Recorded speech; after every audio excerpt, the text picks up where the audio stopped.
สุนันตุคนโตเยเทวาดุราเทพยดาเจ้าทั้งหลายผู้หักษาคุณสถานวัดวาศาสนาผู้ป่าป่าไม้เหยาเพียงปีนี้จงเสด็จลงมาเยี่ยมโยปอก้อยยังฟุ้งขาทั้งหลายส่วนว่าเจ้าเย้าเจ้าเพื่อนเจ้าเสือเจ้าอาเจ้าสัตตาทั้งหลายผู้มีอุปัฏฐาวะคนตายทั้งภายในและภายนอกต้องใครใดปัญญาเจ็บป่วยปวดหยุดยิงนักหนาผู้ขาทั้งหลายมีคำปรารถนาให้หายอุปัฏฐาวะคนตายทั้งมวลจึงพร้อมกันแต่งเครื่องกินยาบูชาก็อันนี้ถวายแด่เทพเจ้ามหาสัตว์ทั้งหลายเพิ่นบรรยายบอกเสียงเทวดาเจ้าตนหนึ่งอยู่เขาสุมิรุราชจงยั่วละหยาดลงมาเอาเครื่องสักการะบูชาก็อันนี้ตะวันเทินดุราเทพยดาเจ้าตนหนึ่งอยู่ในฝ่ายน้ำสมุทรจงเสด็จลงมาเอาเครื่องสักการะบูชาก็อันนี้ตะวันเทินดุราเทพยดาเจ้าตนหนึ่งอยู่เมืองอินทะปัตตนาครก็ให้จรลงมาเอาเครื่องสักการะบูชาก็อันนี้ตะวันเทินดุราเทพยดาเจ้าตนหนึ่งอยู่เมืองลังกาจงเสด็จลงมาเอาเครื่องสักการะบูชาก็อันนี้ตะวันเทินดุราเทพยดาเจ้าตนหนึ่งอยู่เมืองบุรพาสักเอาเข็นมาให้เป็นเหตุแก่เจ้าเยาวเจ้าเพื่อนทั้งหลายผู้นี้จงเสด็จลงมาเอาเครื่องสักการะบูชาก็อันนี้ตะวันเทินวินาศดีก็จงให้หายอุปัฏฐาวะคนตายทั้งภายในและภายนอกแก่ผู้ขาทั้งหลายเท่าวันเทินดุราเทพยดาเจ้าตนหนึ่งอยู่เบื้องอาคเนสักเอาเข็นมาให้เป็นเหตุแก่เจ้าเยาวเจ้าเพื่อน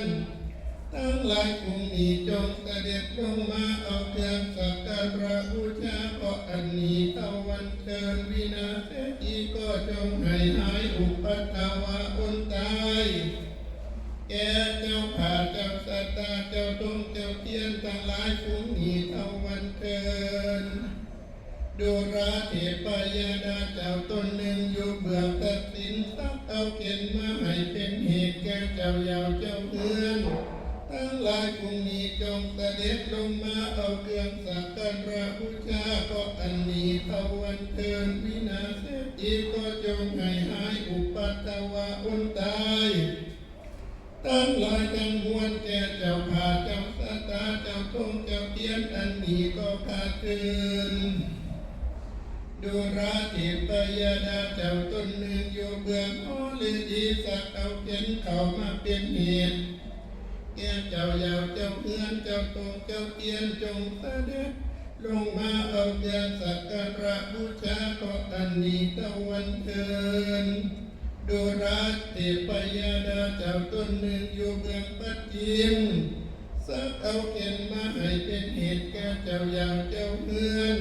ทั้งหลายผู้นี้จงเสด็จลงมาเอาเครื่องสักการะบูชาก็อันนี้ตะวันเทินวินาศดีก็จงให้หายอุปัฏฐาวะคนตายแก่ผู้ขาทั้งหลายเท่าวันเทินดุราเทพยดาเจ้าตนหนึ่งอยู่เบื้องพยัคฆ์สักเอาเข็นมาให้เป็นแก่เจ้าเพื่อนแก่เจ้าเยาวเจ้าเพื่อนเจ้าทงเจ้าเทียนจงเสด็จลงมาเอาเครื่องสักการะบูชาก็อันนี้ตะวันเทินวินาศดีก็จงให้หายอุปัฏฐาวะคนตายผู้ขาทั้งหลายแก่ผู้ขาทั้งหลายเท่าวันเทินดุราเทพยดาเจ้าตนหนึ่งอยู่เบื้องอุดรสักเอาเข็นเข้าสักเอาเข็นมาให้เป็นเหตุแก่เจ้าเยาวเจ้าเพื่อนเจ้าตงเจ้าเทียนจงเสด็จลงมาเอาเครื่องสักการะบูชาก็อันนี้ตะวันเทินดุราเทพยดาเจ้าตนหนึ่งอยู่เบื้องอีสานสักเอาเข็นมาให้เป็นเหตุ เจ้าเยาเจ้าเฮือนเจ้าตงเจ้าเทียนจงเสด็จลงมาเอาเครื่องสักการะบูชาเพราะอันนี้ตะวันเกินคุ้งขาทั้งหลายป้องกันคนควายหานำมายังเครื่องกิยาบูชาเพราะอันนี้ถวายแก่เทพยาดาเจ้าทั้งหลายมีต้นว่าข้าวดำข้าวแดงแตงส้มแจงหวานข้าวขาวทุ่งซอทุ่งไตทุ่งดำทุ่งแดงทุ่งเหลืองทุ่งขาวสเวตจัดพัดจักสเวตจัดพัดจมอนหุบแห่งหุบกาหุบหมูหุบหมามีทุกอย่างเครื่องกินมีทุกอันคือว่าก่อยก่อยมาคูแล้วยาปากปิงปาจีข้าวเกลือข้าวสารทุกประการบ่หายใดถวายแก่เทพยดาเจ้าทั้งหลายมารับเอาก็อันนี้นี่เมืองบนโคนขออันนี้มีเมืองฟ้าตั้งแต่นี้เมื่อนาก็อย่าได้เล่นเข็มอย่าได้หู10 ปีอย่าได้มาเต่า9 ปีอย่าได้มาพานองค์สิทธิมหาสิทธิสาวาหงขอต่อตนส้นต่อเหนือก็ไก่เหนืออยู่ในจริงก็ให้หายเสียมือนี้วันนี้เป็นมักถอยใส่คำตายก็ให้หายเสียมือนี้วันนี้ตาหน้าเอาไปเป็นกาก็ให้หายเสียมือนี้วันนี้ก็งอป่วยตายจากเจ้าก็ให้หายเสียมือนี้วันนี้ก็ผู้เฒ่าตายจากลูกหลานก็ให้หายเสียมือนี้วันนี้ก็คุณควรตายจากเบาก็ให้หายเสียมือนี้วันนี้ก็เฒ่าตายจากนั่งก็ให้หายเสียมือนี้วันนี้ก็ทุกข์ยากหายบ่มีตังก็ให้หายเสียมือนี้วันนี้ก็ตั้งหลังเป็นออกขาก็ให้หายเสียมือนี้วันนี้ก็ตั้งหน้าเป็นอ้อมฟันก็ให้หายเสียมือนี้วันนี้ก็มือไปอยู่น้ำเป็นปลาก็ให้หายเสียมือนี้วันนี้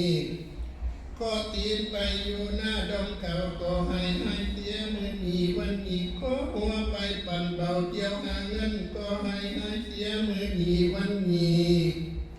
ควรไปเขาทำเป็นงูก็ให้เสียมือนี้วันนี้ควรไปอยู่หูเป็นเหงือกก็ให้เสียมือนี้วันนี้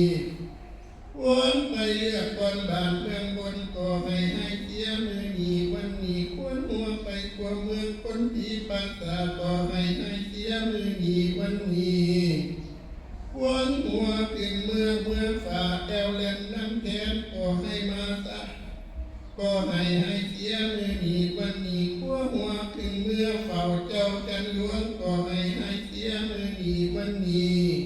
ขั้วหัวเอากองเมื่อถวายกันตื่นขั้วหัวขึ้นสู่มือเมื่อเฝ้าจันเลิศก็ให้เสียมือนี้วันนี้เงินที่ลมเป็นวังเงินที่ปังเป็นหวยก็ให้เสียมือนี้วันนี้สายเต็นตกกันห้องสายฝ่าตกกันหน้าก็ให้เสียมือนี้วันนี้สุนันตุคนโตเยเทวาดุราเทพยดาเจ้าก็ให้อุปตวะคนตายทั้งภายในและภายนอกของใครได้ปัญญาเจ็บปวดหมดยิ่งหนักหนาฟุ้งขาดทั้งหลายทัตตาโลธรรมวัตตันติอายุวันโนสุขังพลังปฏิภาณตวนหาอโลกัญญาอโลกัญญาตวนหัวกฏิปไตยญาอันตวนเจ็ดจงเสด็จลงมาจำเริญ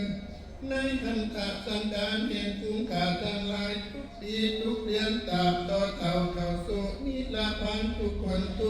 ก็ขาดเกิน